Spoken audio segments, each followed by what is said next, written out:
Bonjour à tous, bienvenue dans le podcast Hypnose, le podcast pour oser l'hypnose. Je vous emmène au travers des épisodes au cœur de ma pratique, afin de découvrir ce que l'hypnose peut vous apporter, au travers de témoignages, de récits de séances et d'interviews de spécialistes. Je suis Déborah Stein, praticienne en hypnose depuis 2018, suite à un changement de vie professionnelle. Je vous propose ici de découvrir les bienfaits de cette pratique qui intrigue, questionne, fascine ou effraie. Loin d'un contenu académique, je vous propose ici une approche personnelle de l'hypnose afin de la démocratiser, car finalement, plus qu'une thérapie, elle est pour moi une philosophie de vie. Pour une définition de l'hypnose, je vous invite à écouter le trailer du podcast.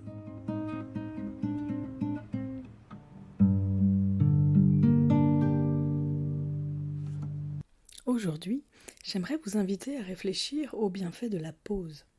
L'hypnose, l'auto-hypnose est en effet une façon de faire une pause. Définissons ce mot, la pause. Je ne parle pas évidemment ici de la pause cigarette ou de la pause papotage avec ses collègues, mais bien une pause mentale. Le fait de prendre un temps au calme pour se poser et déconnecter de l'environnement, de la vitesse de sa journée, de ses pensées. Le simple fait de prendre ces quelques minutes à fermer les yeux suffit à avoir des bénéfices mesurables sur l'état psychique et physique. L'hypnose, évidemment, est une forme de pause par rapport au monde. On permet ainsi au corps de se relâcher, de se reposer, de se détendre, pendant que notre psychisme, lui, peut accéder à autre chose, une dissociation corps et esprit bienfaitrice. Notre cerveau est régulé par des cycles ultradiens, ce qui signifie littéralement plusieurs fois par jour. Et ces cycles sont des variations psychobiologiques, composées de rythmes alternant périodes d'activité et périodes de repos. Cela se représente souvent par une courbe sinusoïdale. Environ toutes les 90 minutes à 1h30, la courbe d'attention de notre cerveau baisse. Et ainsi, nous faisons comme une pause, signifiant un besoin de se régénérer. C'est ce moment, vous savez, où votre esprit s'égare alors que vous travaillez, ou bien que vous sentez un coup de fatigue, ou même une grande faim qui arrive. Aussi, en écoutant son corps et ses besoins de pause, on peut réguler ses humeurs et même sa chimie. Ernest Rossi, psychologue américain, collaborateur d'Erickson, a beaucoup étudié ce phénomène. Il explique l'importance de ces phases de repos. Je le cite. En acceptant les phases normales de votre repos ultradien et en vous autorisant à les apprécier lorsqu'elles surviennent au cours de la journée, vous permettez au processus d'autorégulation de votre corps et de votre esprit de traiter et de résoudre les problèmes. Cela sous-tend évidemment le fait que notre corps est plein de ressources et sait se régénérer, se réguler, parfois même se soigner, si on lui en donne l'occasion. Continuons donc avec la pensée de Rossi. Dans son ouvrage, alors accrochez-vous, La nouvelle approche neuroscientifique de la psychothérapie, de l'hypnose thérapeutique et de la réadaptation, un dialogue créatif avec nos gènes, il explique ce qui se passe lorsque nous luttons contre cette tendance naturelle du corps à cette pause. Il nomme cette réponse la réponse ultradienne de stress. Écoutez donc ce scénario. Étape 1, on constate des signaux d'invitation à la pause. Le refus des appels de la nature à satisfaire votre besoin de repos et de récupération de vos forces, ainsi qu'à rechercher votre bien-être, vous conduit à faire l'expérience du stress et de la fatigue. Étape 2. Vos concentrations hormonales grimpent. La poursuite de votre lutte contre la fatigue vous amène à sécréter les hormones du stress qui court-circuitent le besoin de repos ultradien. Pendant un petit moment, les performances s'améliorent aux dépens d'une usure de la machine, si bien que vous vous enfoncez un peu plus dans le stress et ressentez le besoin de stimulants artificiels comme de la caféine, nicotine, alcool ou même cocaïne, ou d'autres choses. Étape 3. Survenue des défaillances. De nombreuses erreurs altèrent vos performances, votre mémoire et apprentissage. Des problèmes émotionnels deviennent évidents. Vous devenez déprimé ou irritable, mais aussi brutal envers vous-même et envers les autres.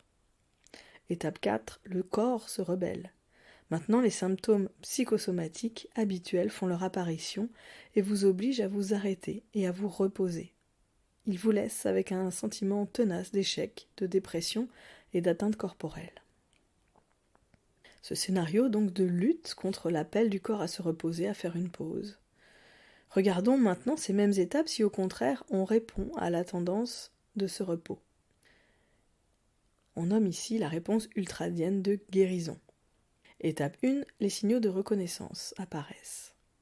L'acceptation des appels de la nature à satisfaire votre besoin de repos et de récupération de vos forces ainsi qu'à rechercher votre bien-être vous conduit à faire l'expérience du confort et de la gratitude. Étape 2, accession à une respiration plus profonde.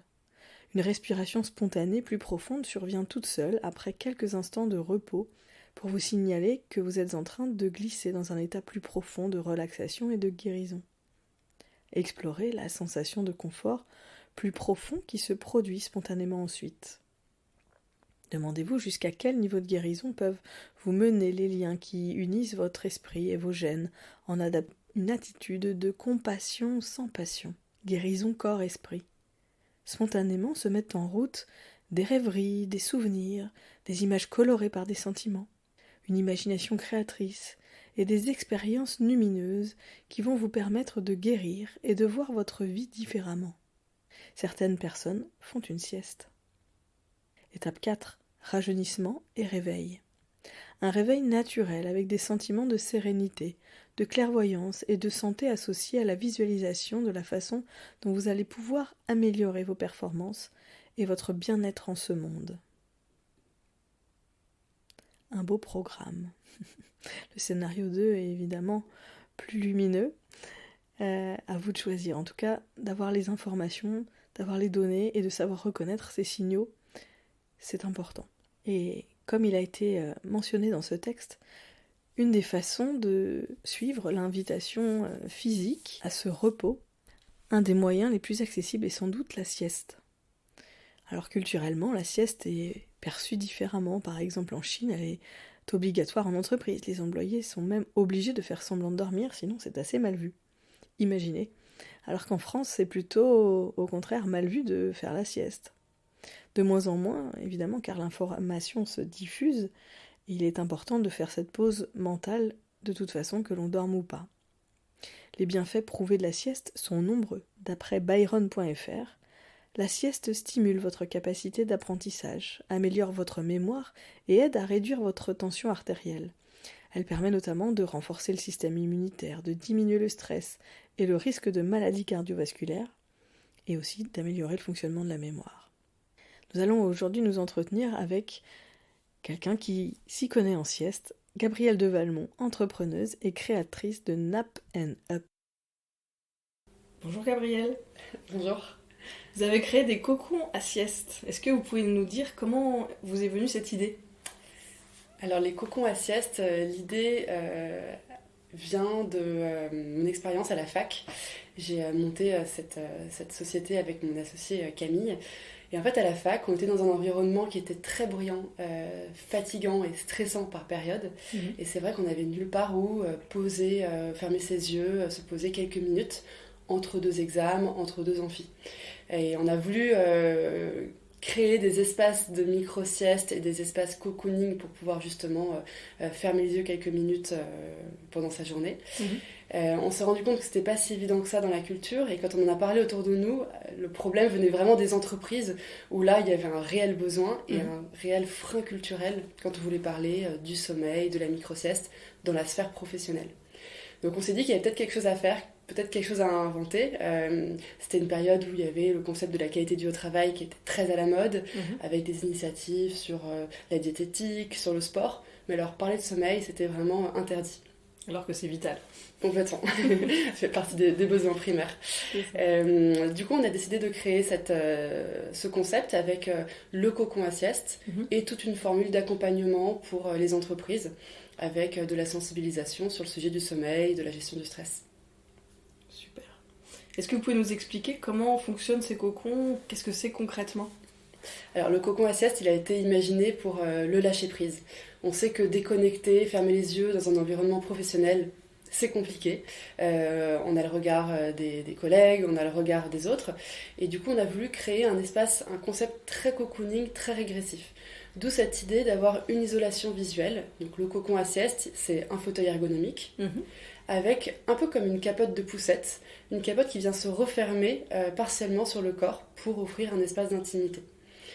On compare vraiment à un landau taille adulte. D'accord. Donc on a les jambes qui remontent très légèrement pour les personnes qui travaillent debout toute la journée, par exemple. Un petit coussin, un socle qui surélève, et voilà, on s'installe. C'est un objet qui est déconnecté, il n'y a pas de technologie, il n'y a pas d'électronique, on s'installe, on referme la canopée et on ferme les yeux. Et au-delà du cocon, on a des audios d'accompagnement qui permettent d'écouter des petits programmes de sophrologie pendant cette micro-sieste. Donc on va télécharger une application sur laquelle on retrouve des audios. Donc là c'est sur le téléphone. Sur le téléphone. D'accord. On se laisse guider et on se fait réveiller à la fin de l'audio par un petit réveil dynamique. D'accord. Où est-ce que vous êtes implanté ? Alors aujourd'hui, nos clients se trouvent partout en France, mais également en Belgique, Luxembourg, Suisse, Allemagne et au Canada. On a nos premières installations récentes à Montréal. En termes de typologie d'entreprise, c'est vrai qu'on a commencé notre activité avec surtout des grandes entreprises, des entreprises privées. D'accord. Puis très vite, il y a eu le Covid. Donc là, forcément, gros chamboulement pour nous. On a dû vraiment détourner notre solution parce qu'elle n'était plus adaptée à l'environnement de travail dans lequel il n'y avait plus de salariés en télétravail. Et c'est pour ça que du coup, on a très vite été sollicité par des hôpitaux qui voulaient installer en urgence des espaces de repos pour le personnel, qui était vraiment extrêmement sollicité pendant cette période. Ouais. Et donc on a adapté le produit pour qu'il réponde à toutes les contraintes sanitaires qu'il pouvait y avoir en milieu hospitalier. Et aujourd'hui, on installe dans beaucoup de structures médicales. Ça peut être des cliniques privées, des hôpitaux, des gros CHU, des EHPAD, toujours pour le personnel. En termes de clients un petit peu atypiques, on a pu installer par exemple des espaces de sieste dans un restaurant. En fait, c'est un restaurateur qui voulait proposer des formules à ses clients, formule café-sieste, formule entrée-plat-sieste. Et donc, il y avait tout un espace cocooning avec nos cocons à sieste dans une salle annexe. Ouais. Donc ça fait partie des installations qui sont amusantes parce que les gens venaient en déjeuner d'affaires et puis après, hop, avant de repartir au travail, c'est génial. Ils faisaient une petite pause. Et il y en a combien des cocons dans ce restaurant ? Alors, il y en a 4. 4 cocons. C'est une belle salle. Très chouette. Et ensuite, d'autres installations qui sont assez sympas. Nous, on installe de plus en plus dans les universités, souvent dans les BU. Bibliothèque universitaire pour les étudiants, justement ce dont on avait rêvé avec Dauphine, avec mon associé pendant nos études.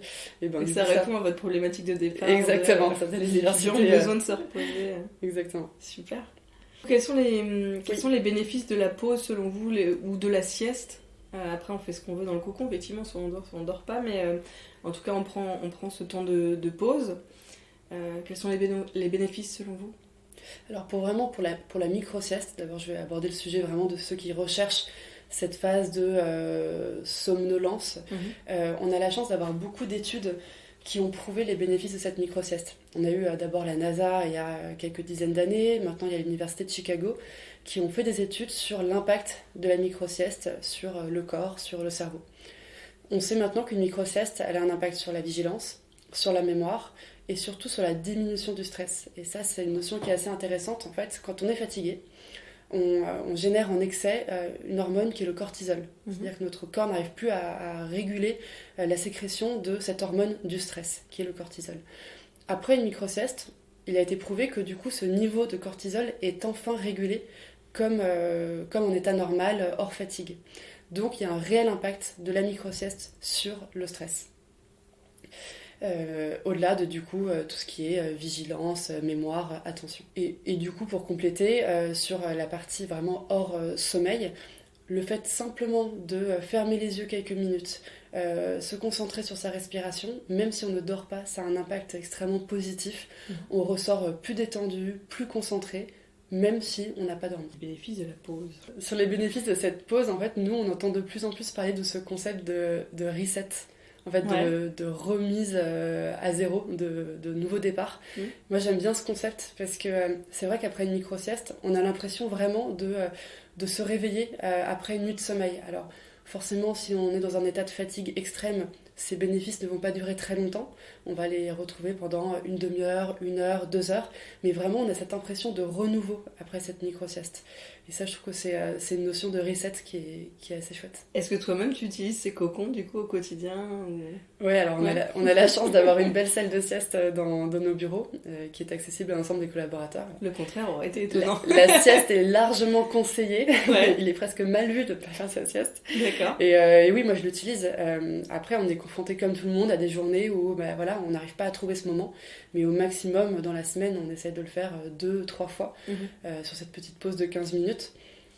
Sachant qu'on est dans un environnement où il n'y a aucun tabou là-dessus, donc on n'a pas d'excuse pour ne pas prendre ce moment. Et est-ce que tu y vas parce qu'il faut, parce que tu t'es mis un rituel, ou parce que c'est un vrai besoin au quotidien? Alors pour moi, c'est un vrai besoin. C'est pas un rituel dans le sens où si j'en ressens pas le besoin, je vais pas y aller. Ce qui est dommage parce que parfois je le regrette souvent en fin de journée à 18h où du coup je suis plus fatiguée que quand je ne l'ai pas fait. Mais par contre, quand j'en ressens le besoin, c'est-à-dire j'ai les yeux qui piquent, je sens que j'ai les paupières lourdes, j'ai une raideur dans la nuque, j'ai du mal à me concentrer, je sais très bien que ça sert à rien de lutter devant son ordinateur, je suis inefficace. Il vaut mieux se dire que voilà, je prends 15 minutes pour faire une vraie pause. Faire mon reset. Pour faire mon reset et repartir voilà, avec un peu plus d'attention. Quels sont les retours des utilisateurs des cocons justement? Est-ce que tu as des histoires à partager? Ouais, alors ce qui est amusant avec le cocon, c'est qu'on a une typologie d'utilisateurs très variée. Ça va des jeunes parents qui ne dorment pas de la nuit. On a les femmes enceintes qui sont extrêmement fatiguées. On a les insomniaques qui ne trouvent pas le sommeil la nuit mais qui arrivent à le trouver en journée. On a vraiment une typologie très large. On a les migraineux qui font des siestes de manière préventive. Donc on a beaucoup de retours d'expérience de personnes qui parfois même nous envoient des petits messages pour nous raconter leurs histoires, ce qui est assez sympa. On a trois expériences qui sont assez significatives. Une personne qui est épileptique et qui, depuis qu'elle fait des siestes de manière très régulière, a diminué largement le taux de crise qu'elle peut faire sur sa semaine. Donc ça, c'est un retour intéressant. On a également un retour qui est très chouette, c'était il y a environ 2 ans. Une femme qui est sortie du cocon, une femme enceinte, qui est sortie en pleurant. Et en fait, elle avait vécu une expérience assez forte où c'était la première fois de sa grossesse qu'elle rentrait en connexion avec son bébé et qu'elle ressentait vraiment son bébé. Et elle était très émue et assez impressionnée en fait, de cette expérience. Et du coup, pour nous, c'était un retour assez intéressant parce qu'on a voulu créer le cocon comme un espace régressif, où vraiment on replonge en enfance, on se reconnecte à son corps. Et du coup, avoir ce retour-là, voilà, c'est un peu une preuve que voilà, ça fonctionne. Ouais. Et puis après, des retours de personnes aussi qui, maintenant qu'elles sont habituées à le faire, elles ont du mal à s'en passer. Ce qui est plutôt positif pour nous, mais c'est vrai qu'en fait, quand on réussit à faire cette micro-sieste, à se mettre en condition, les bénéfices sont tels qu'en fait, on n'imagine pas une journée où on n'aurait pas sa micro-sieste, parce qu'on en connaît tellement les bienfaits que ça paraît presque fou de ne pas la faire. Donc des personnes qui vraiment se sont mis à faire la micro-sieste depuis qu'elles ont des cocons. Et ça, pareil, c'est une expérience, un retour qui est intéressant. Des gens qui étaient très réfractaires et qui finalement ont un peu goûté à ce plaisir de cette pause 15 minutes et qui aujourd'hui le font de manière très régulière. Comment ça se passe par exemple à l'hôpital? Ils ont une liste, ils doivent s'inscrire ou c'est ça va, ça vient, c'est plutôt spontané? Alors oui, le petit détail, c'est que sur notre application sur laquelle on écoute les audios, il y a un système de réservation des espaces. D'accord. Et ça, c'est intéressant parce que du coup, c'est vrai que sur certains établissements, typiquement dans les hôpitaux, on doit parfois faire 3-4 minutes de marche pour atteindre l'espace de sieste. Donc si en plus on arrive et qu'il est occupé, c'est très frustrant. Donc on réserve son créneau.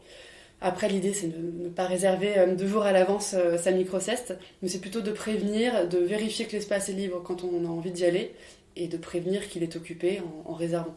Vous faites aussi intervenir des sophrologues. Est-ce que tu peux nous en dire un peu plus? Alors oui, tout à fait, on fait intervenir des sophrologues.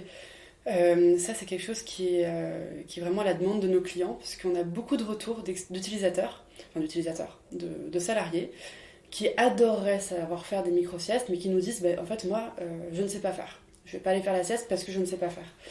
Et en fait, on leur explique que c'est une histoire d'entraînement. Le cerveau, il a besoin d'être entraîné de manière régulière à couper de manière efficace, à redescendre en pression, à respirer de manière plus détendue.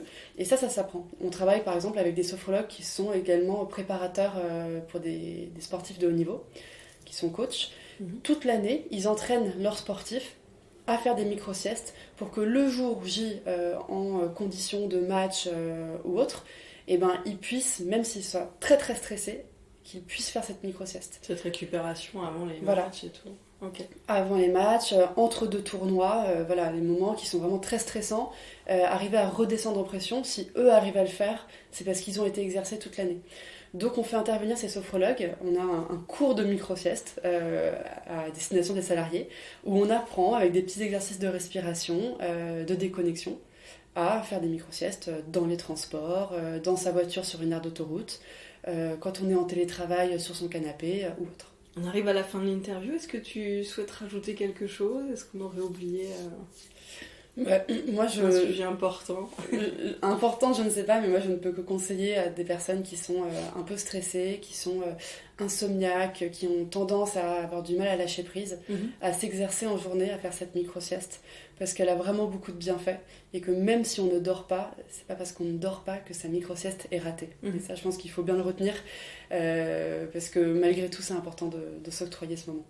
Donc micro-sieste, si on ne dort pas, du coup c'est pas vraiment une sieste, mais bon, c'est un temps de pause. Quoi. C'est un temps de pause, un temps de récupération. De connexion à soi, où on récupère, juste le fait de fermer les yeux, de se poser, de respirer. Ouais, tout à fait. Je suis d'accord avec ça. Bon, bah c'est super. Merci beaucoup Gabrielle. Merci beaucoup Déborah.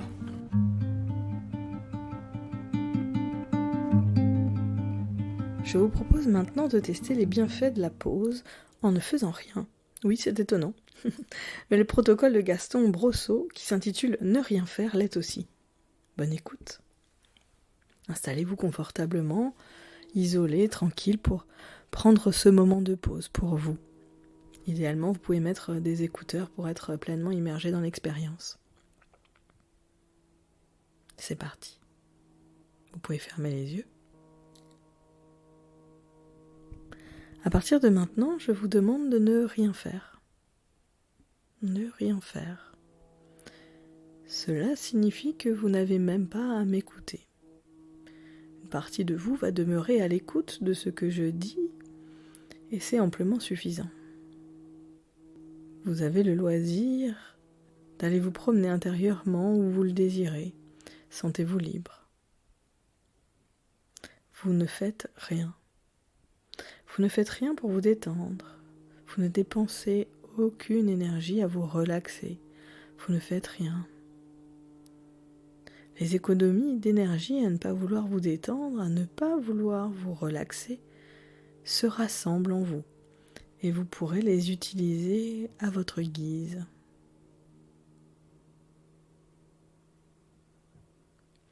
Si vous ressentez actuellement un quelconque malaise, une irritation, une tension dans une partie du corps, un mal de tête, une nausée ou quoi que ce soit d'autre, ne faites rien. Ne faites rien d'autre que de les identifier et reconnaître leur présence. Mais vous ne faites rien pour les transformer. Si vous ressentiez actuellement du bien-être, du confort, une grande relaxation dans une partie de votre corps, dans votre esprit ou quoi que ce soit d'autre, ne faites rien d'autre que de les identifier et reconnaître leur présence. Et ne faites rien.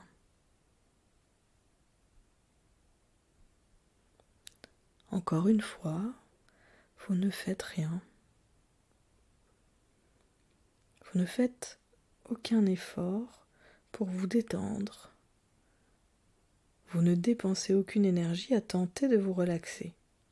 Vous ne faites rien. Au même titre que les énergies que vous accumulez dans votre sommeil, le fait de ne rien faire vous procure une réserve d'énergie qui sera disponible quand vous en aurez besoin. Quand vous ne faites rien, vos 5 sens continuent à vous fournir une multitude d'informations. Vous entendez la voix et d'autres bruits du lieu où vous êtes. Et même si vos paupières sont fermées, vous enregistrez toutefois une certaine lueur. Vous pouvez aussi sentir une odeur, un parfum.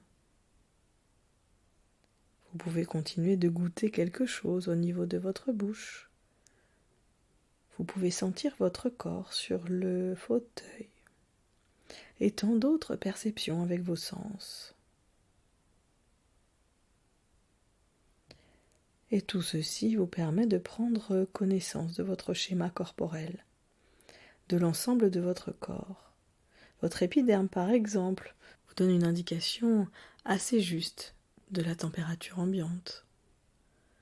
Vous constatez que vos 5 sens vous donnent une lecture fidèle de la réalité.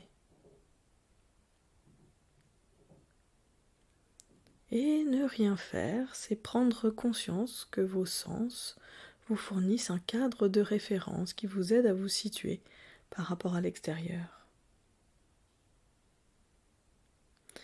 Cela pourra toujours vous rassurer et cela peut vous permettre d'établir votre point d'origine, celui qui vous met en contact avec votre propre identité essentielle.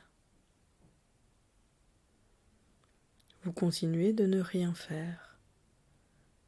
Vous n'avez pas à tenter de vous relaxer, de vous détendre. Vous ne faites rien.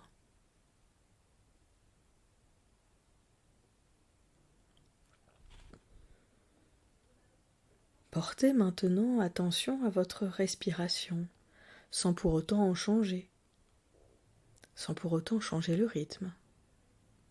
Vous respirez probablement à un rythme qui s'établit autour de 5 secondes. Cela implique qu'en 5 secondes, vous inspirez une quantité d'oxygène et vous expirez une quantité correspondante de gaz carbonique qui maintient vos différentes constantes physiologiques à leur valeur normale, c'est-à-dire votre température, votre tonus cardiovasculaire et toutes vos prédispositions de votre corps. La respiration est le cycle vital de notre vie. Et à chacune des respirations, depuis notre toute première respiration à notre naissance, nous disons implicitement oui à la vie. Alors, si nous voulons réinitialiser notre vie, prenons conscience qu'à chaque respiration, nous pouvons redémarrer à neuf et ainsi améliorer notre qualité de vie comme ça nous plaît. Libre à vous d'ouvrir les paupières quand vous en sentirez le désir. Libre à vous de vous faire vos propres suggestions en rapport avec la qualité de vie que vous aimeriez posséder.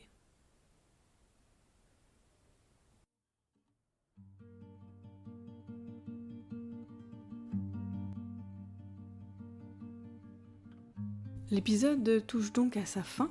Je vous remercie de l'avoir écouté. N'hésitez pas à mettre des commentaires ou à partager si vous avez aimé. Merci beaucoup. À très bientôt pour un prochain épisode.